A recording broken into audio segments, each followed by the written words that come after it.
గోదావరి ఒడ్డుకెళ్ళి అక్కడ చూసేసి వెనక్కొస్తుంటే ఈ కాయలు కనిపించినాయండి. ఈ కాయలు ఏంటో తెలుసా అని మా వారు అడిగితే నాకు నిజంగా తెలీదు. మీకు ఎవరికైనా తెలిస్తే మాత్రం కామెంట్ బాక్స్‌లో అయితే మెన్షన్ చేయండి.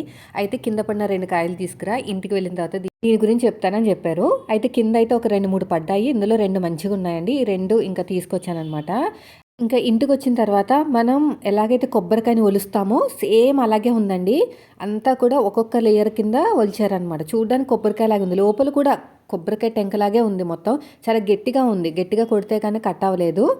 మొత్తం వీడియోని లాస్ట్ వరకు చూడండి. నాకైతే షాక్ అనిపించింది. నేను ఇది ఓపెన్ చేసే వరకు నాకు ఇది ఏంటో కూడా చెప్పలేదు మా వారు. మొత్తం ఇలా ఒలిచిన తర్వాత దీన్ని సగానికి కట్ చేయాలన్నమాట. కట్ అవ్వట్లేదు. ఎందుకు అంత కష్టపడుతున్నారని నేను పట్టుకుంటే అది చాలా గట్టిగా ఉంది. కొబ్బరికాయలాగే ఇంకా చూడండి ఎంత గట్టిగా ఉందో కొబ్బరికాయలాగా. జాగ్రత్తగా కట్ చేసి ఓపెన్ చేసిన తర్వాత నాకు అర్థమైంది.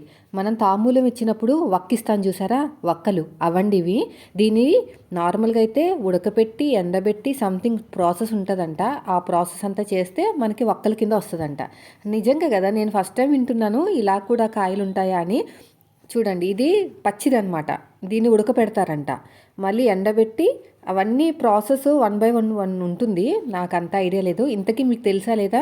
ఈ ఫ్రూట్ పేరు ఏంటో కూడా చెప్పండి మీరు.